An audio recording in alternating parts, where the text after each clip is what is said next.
Today we are going to see binary trees. What are binary trees? Binary trees are one of the nonlinear data structures, and it is the base to rest of the data structures like the AVL tree, red black tree, and B tree, and the hierarchical data structures such as the graphs. So understanding this, you can master in all of the data structures. So uh, the binary tree contains the two properties. It always has a root node and the child's left and right. The values that are lesser than the root value will be laid in the left side. The greater ones will be laid in the right side.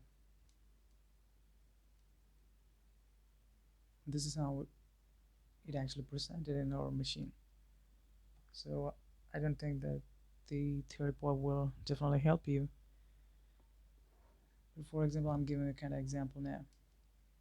4, 3, 1, 2, 6.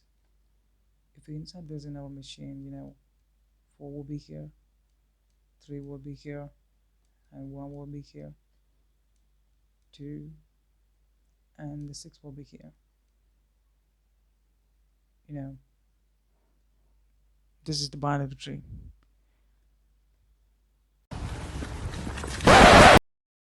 Okay, now we're going to see the recursion. Basically, what a recursion is, it is the control structure, like the if else statements, while and for, and yeah. For example, if you got a function here, it will call itself. The recursion form, it will call itself, and it will have the base case. Okay, it calls itself, and it will have the base case if n something like this. You know what, if I didn't put the base case, what will happen is when we run the f of n function, what our machine does is it will first call the f of n and calls f of n. Every machine got some kind of limitation in the stack, so if it reaches the peak of the stack, it will be overflowed and it will be crashed. To avoid this, we are using the base condition. If n equals something, you just do something, and that is the base case. When we use the base case, you know you will you will end up in the base case, and after that what will happen is our machine will pop off the function. And while popping off, if you got something to return from, if you want to get from something from the base case, you can return from that. For example, even while building the tree like this, I already got a root node here, or the left child tree. What I do is I can build an algorithm like this. Okay, using the recursive call, you just recurse until you reach the base case null, and if you reach the null, you just build the node. For example, I would like to insert the 1. I will first come here, recursively call, and recursively call. If I reach the null, then build that. If I didn't return anything, the 1 node we built, it will not be attached to the node 3. That's why we have to return this node. If I return this node, it will be attached to 3, and the 3 will be attached to the 4. This is how the recursion returns. Well, the theory part will not be clear to you. I'm going to show you the practical part, how our stack returns something. Let's see that. Let's see how this recursion is achieved here. You know what? Okay, this is a simple function that's going to print from numbers 1 to 5. You can use the for loop to print from 1 to 5, but here I'm using the recursion to print 1 to 5. Okay, let's see how this is work. I'm running this. Yeah, it prints fine because I know. Okay, so I'm going to show you how would actually how does the recursion actually works here. Okay, now debug point here. What the function does is, if I get the 6, don't execute, just pop off everything from the stack. And if it's not 6, print the current 10 and increment and calling the other function, which means the same function with a modified parameter, which is the incrementer 1. Okay, let's see.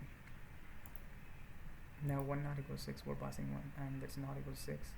We're printing the 1, we print a 1, and incrementing the 1, now n is 2, and we're calling this again.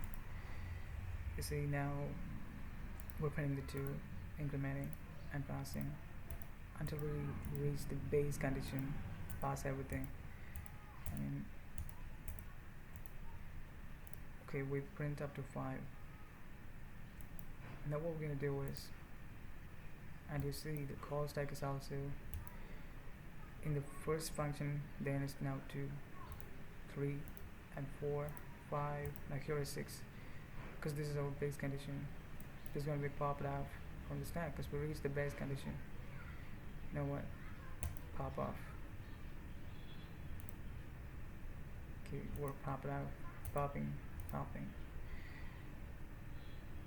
Okay, this is how the recursion works. And if you'd like to return something to the previous function, you can do. Well, I'm going to show that to you. This is how the recursion works. Until you reach the base case, just put everything, all of the function in the stack, and if you reach the base condition, do whatever you want. Okay, I'm going to show you this simple example again, which is the factorial of a function, you know.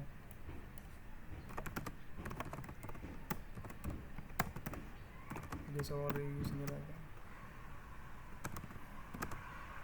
that. Factorial contains only one condition, and that is if 0 factorial is all, 0 factorial is always 1.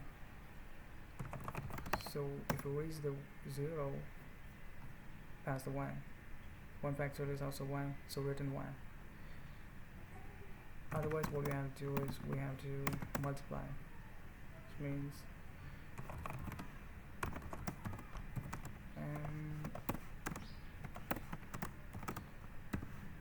m here. Now we need a kind of function, you know, for example, if we pass the 3 here, you know, what I have to do is we have to print 3 into 2 into 1. So we have to increment while calling the next function. So n minus 1 now. Let's see how it's going to be work now. 3 factorial is 2. That is not correct. Let's see whether it's written fine or not.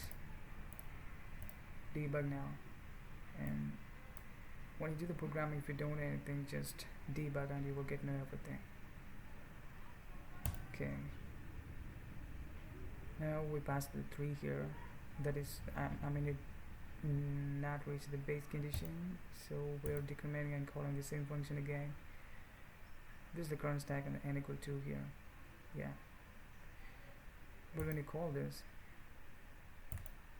the n will be 1 in the called function, but in the previous function the n is 2. You know, the n is actually different. Okay, until we reach the base case. Okay, we reach the base case. Here we reach the base case, which means we got 3 functions in the stack. So stack is the last and first out. So I'm going to pop up from the top. So let's pop. While popping, I'm returning 1, which means this is 1, and here is also n equal 1. 1 into 1 is 1, and the 1 value will be returned to this function. At the time, what we get is this will be 1, and here n is 2. See, 1 into 2, 2. So we're printing the finally 2 here. So what we want to do is we don't want to decrease the value here. We're just decreasing the value to get the next value to be multiplied. So but to multiply the result we need the same value. So I'm gonna just adding 1, because you know what, we're just incrementing 1. We have to add 1 to get the same, for example, if it is 3, we're just incrementing it will be 2, but we have to multiply with the 3 only, because 3 into 2. I hope you understood. Now let's see, debug this again. What you get here is, this is the factory, and yeah, it is 2 and it is 1. Now we reach the base case, and what we do is we're returning the 1. This is 1 and this is what? This is 2, so it means 1 into 2, and here we got a 2, right? N plus 1 equal 3, which means 1 into 2, here the result is 2, which means from the previous tags we got that, and here it will be 2, it is 3. So 2 into 3 now 6. So we're printing the value. See, this is how it actually works. I hope you understood the recursion now. You do it yourself in whatever the programming languages you want. I suggest you to use the Google Chrome. That is the best compiler. The developer tools. That is the best compiler I've ever seen. Yeah, I hope you understood the recursion. Now let's build the complete binary tree using the recursions now.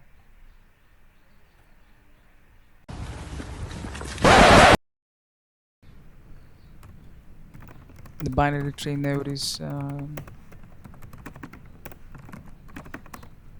it will get the data and the left and right pointers. So left and right. Okay, now let's build the tree class. Here we're in the insertion. This is the recursive function, so I'm gonna build the base class, which means if there is no node, just build the node, which means return the node with the data. And if it's, the value is lesser than the root node, point it to the left and call the same function, which is nodal left and data. If it is greater, then point it to the right side pointer, the node.right. Okay. After we created the node, we have to return to the function, the previous function, while popping up from the stack. Otherwise, the tree won't get the branch.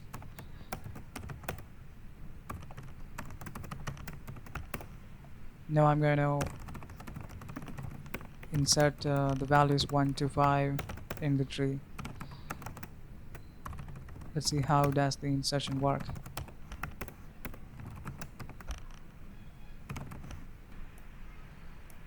Okay, now we're ready to go. Let's debug.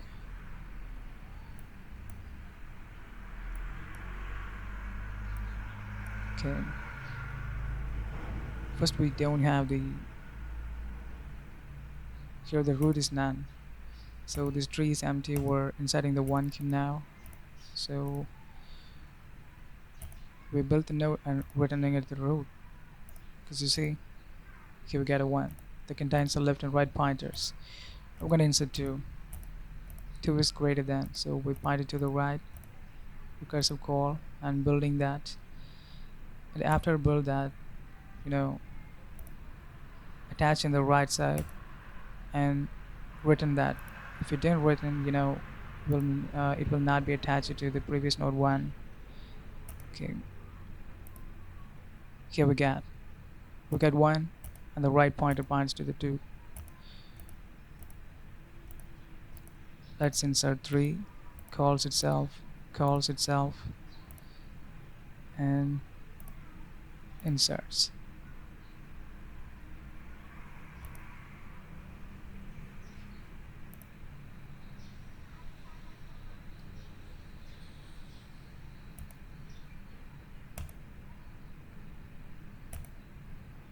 We got 2 functions here, which means 2 functions in the stack.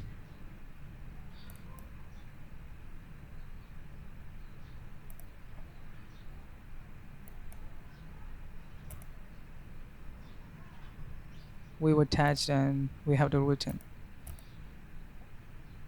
Okay, let's insert 4, let's insert 5.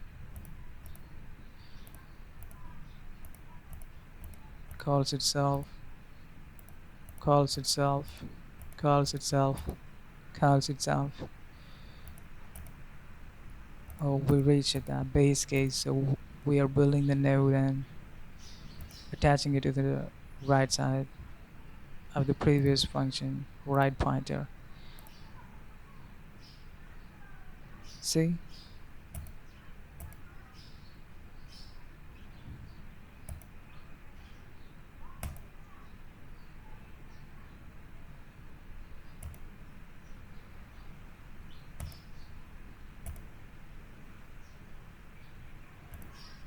Okay, we finally built the.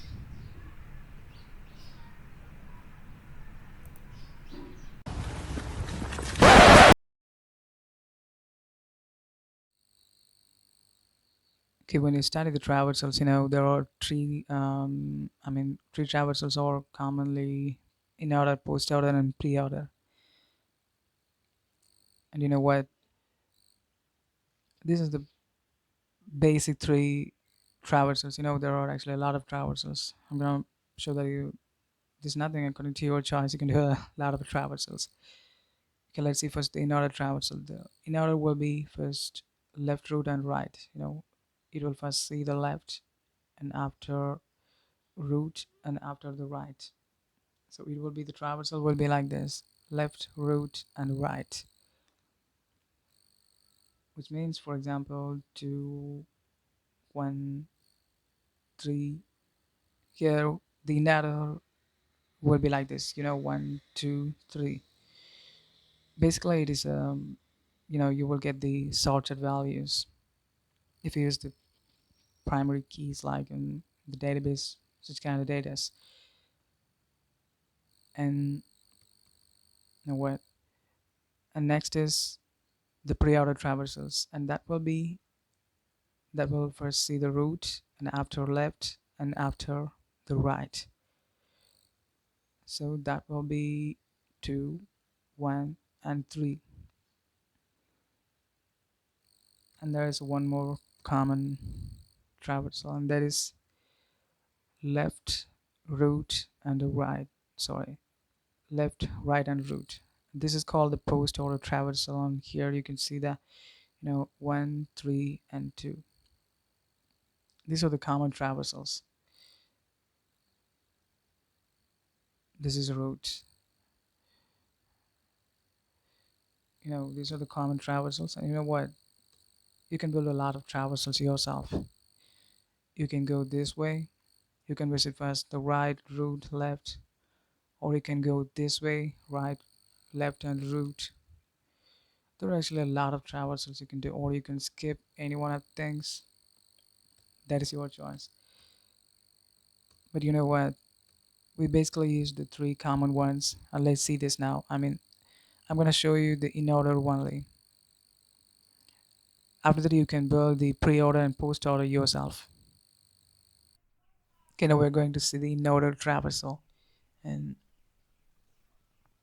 here we get the Nodal Traversal algorithm. This is simple.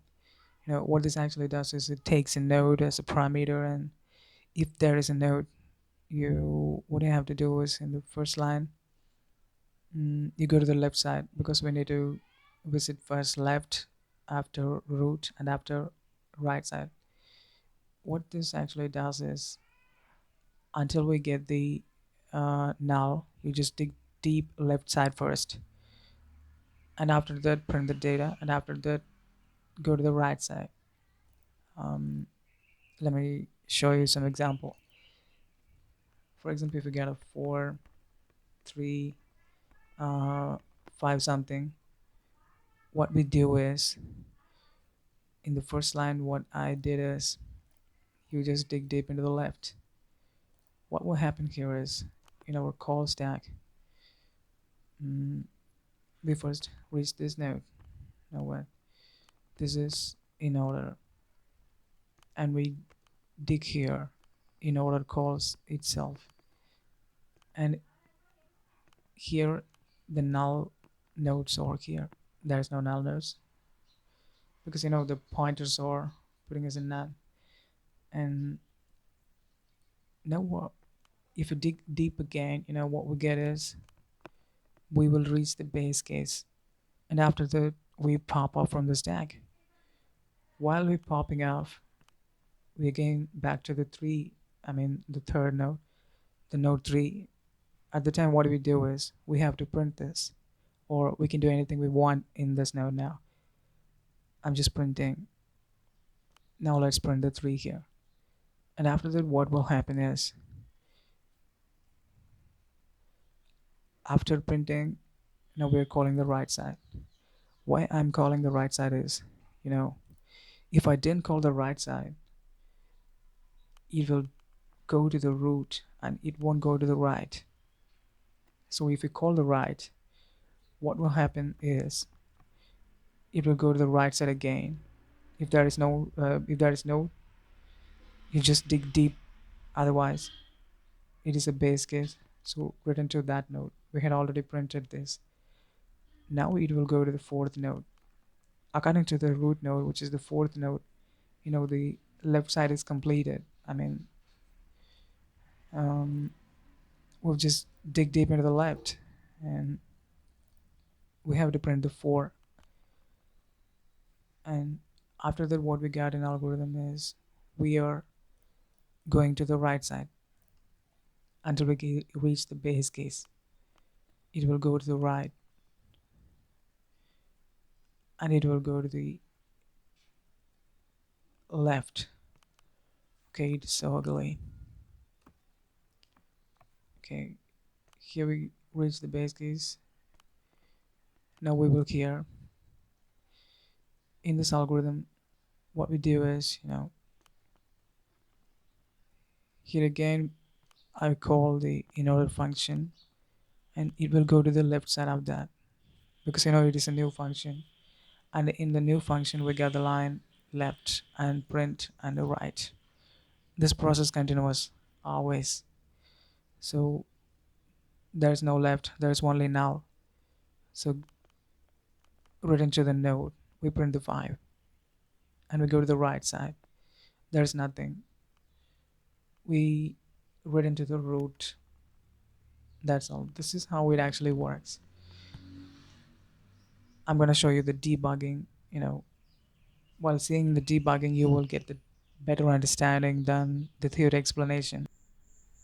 Now we are going to see the Nodal Traversal for 4213657. Let's see how this tree looks like. After I build the tree, the tree will be like this. I didn't build that.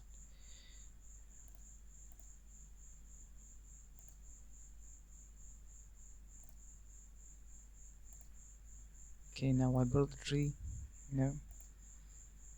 Complete tree will be look like this.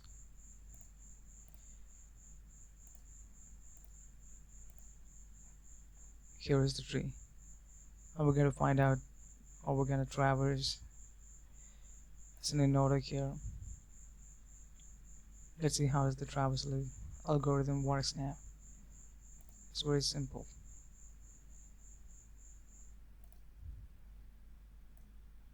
Here we go.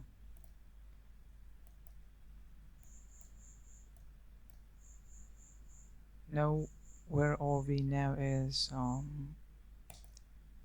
we're in the top, which means we are in the 4th node, which means in the top root node. Now what we do is, until we reach the base case, we just traverse. Calls itself, calls itself, calls itself, calls itself. And what do we get? We got 1 here, so we print the 1. Next what we do is, if there's any right side presented or not. There is no right, that is also none, so that's will be entered in the base case. And now where it actually goes is, let's see, it goes to the 2. We're printing the 2. Next part we're actually going as the 2's right side. That's also like this. You know what? Here we got a 3 and there is no left. Printing the 3 and there is no right. So we're just popping off. Now we're back to the 2 again. We can put the left and right. So where do we go next is we go to the 4th node, which means we're popping off. Now let's see. So we completed the left side of the root node. So next what we have to do is we have to print the data. That is 4. And we're gonna traverse through the right side. We're in the 6th node. Do we get in the left on the 6th? Yeah, we got that is 5. So we're in the 5. So reach the base case and print the 5, and there is no right node to the 5. That is also none. So popping out from the stack and come back to the 6 again. Now we get this line to execute, which means we have to print, and after that we go to the right, which means we have to go to the node 7 according to the algorithm. In the node 7 our left and right is none, so we reach the base case and popped off, printing the 7, and after that again one more base case. Now we're over here is we just completed the 6th right. So what we do is we pop off, and from the stack if there are any rest of the functions will be presented, it will be popped off and it will be back to the root again. Now it's completed. If you see, we've just printed 1 to 7.